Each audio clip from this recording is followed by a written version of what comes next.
Could it be that if we combine walking and thinking at the same time, it could benefit both the walking and the thinking?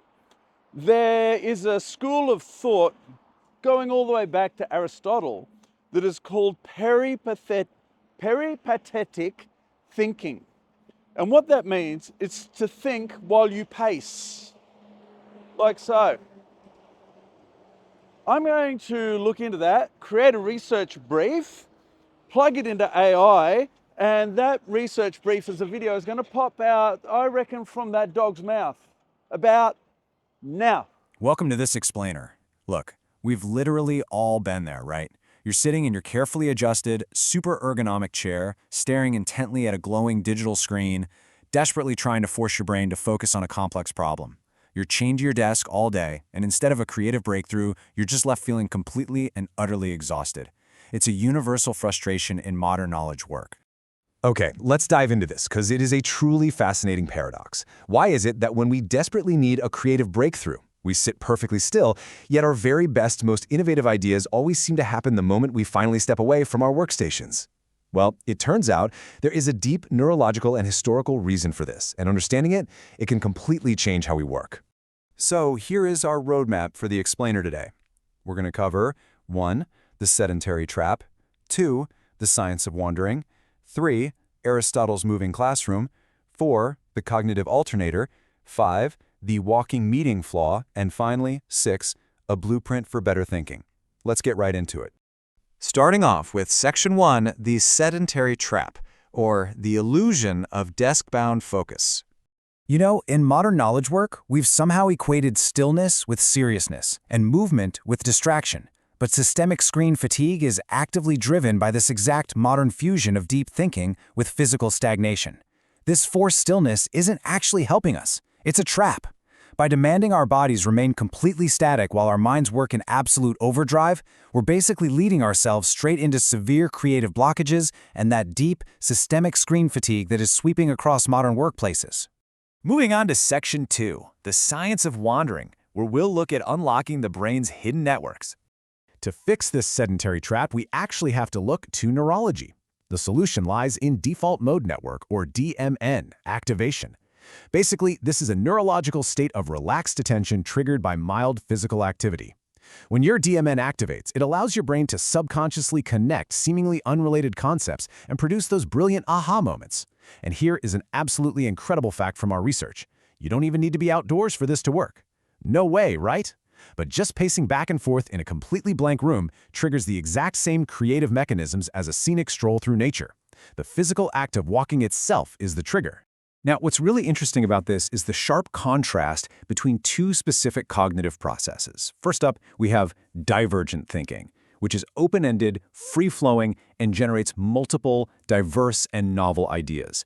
Then we have convergent thinking, which is constrained, analytical, and focused on evaluating information for a single correct answer.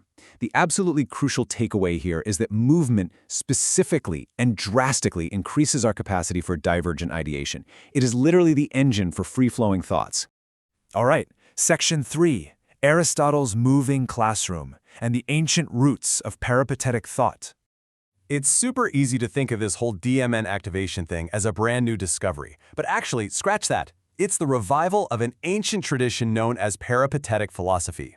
This comes directly from the ancient Greek word peripatetikos, which literally translates to of walking or given to walking about. It represents an entire intellectual tradition dedicated to conducting deep philosophical and scientific inquiry while pacing. Knowing the origin of this word gives immediate, historical, intellectual weight to the simple act of pacing around your living room when you're trying to untangle a complex concept. You aren't just fidgeting, you're engaging in an ancient philosophical practice. And this tradition traces back to one very famous historical anecdote. Back in 335 BC, Aristotle founded a philosophical school in the Lyceum of ancient Athens. But because Aristotle was not an Athenian citizen, he was legally barred from owning property. So what did he do? Well, he and his colleagues utilized the public grounds. They conducted their brilliant philosophical and scientific inquiries while simply strolling together along the public walkways, or peripatoi. A legal restriction literally forced them to move, and in doing so, they unlocked a cognitive advantage that we're still studying thousands of years later. Next up, Section 4, the cognitive alternator, and how to recharge your mental battery. Abstract concepts like mental depletion can be a bit tough to visualize, so let's look at a core metaphor, and this brilliantly illustrates the reality of our mental energy. The source states, sitting at a desk to force a creative breakthrough is like running a car's headlights while the engine is off. If you keep the lights on without the engine running, well, eventually the battery drains completely, and the mind burns out. Walking, however, acts as the brain's cognitive alternator.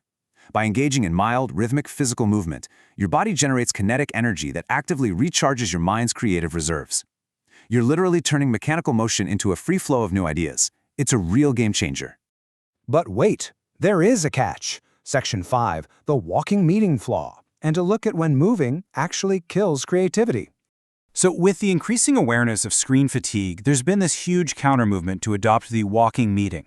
But trying to institutionalize this comes with some major risks. There are massive flaws to performative movement. We're seeing wearable technology turn a simple walk into a metric of quantified step tracking. We see heavily structured routines and aggressive corporate agendas mapped onto walks. Plus, people fall into this one-size-fits-all trap by misapplying walking to convergent tasks. If you try to solve a highly constrained equation or finalize intricate, detail-oriented plans while moving, the physical action becomes a massive distraction, not a catalyst. Actually, let me just ask you directly, does scheduling creativity destroy its organic origins? If a walk is heavily structured, timed, and driven by an aggressive agenda, it seriously risks stripping away the profound silence and relaxed attention that are necessary for the mind to actually wander. We must be very careful that as we adopt walking into our work culture, we don't accidentally lose the unstructured mindset that makes walking cognitively valuable in the very first place. Which brings us to Section 6, a blueprint for better thinking. Let's structure your day for maximum output. So, we've looked at the science, the history, and the potential pitfalls. Now let's offer a practical, science-backed way to actually organize your daily workload. The next time you hit a creative wall, use this exact workflow to intentionally compartmentalize your cognitive tasks to match your physical states. Step 1. When you need to brainstorm, write an outline, or untangle a complex concept, break your sedentary state immediately and walk. This triggers your divergent thinking. Step 2. Once you've generated those raw ideas, return to a seated position. Now you can execute the constrained, detailed, convergent work. And finally, Step 3.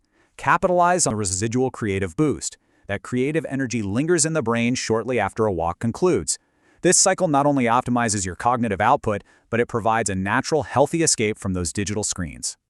Which brings us to our final thought. I want to leave you feeling empowered and inspired with this question. What creative blockage will you outwalk today? The evidence is incredibly clear here. Sitting still and forcing it will only drain your battery. So close the laptop, step away from the desk, get moving, and let your brain do what it was designed to do. Thank you so much for joining me for this explainer, and happy wandering. Looking into the research to examine this particular random question really enlightened me as to some of my experiences when I was at university doing my degrees. I couldn't learn a thing in a lecture theatre, and I couldn't learn anything by sitting reading a textbook. But if I recorded the lectures and went for a walk in bush like this, it would all start to become clear to me, and I'd start to generate new questions and ideas that I'd want to examine. That happens to me as well when I'm out filming the main episodes of Plog Vlog. So one of those questions is going to pop up somewhere on this screen if you'd like to look into something else.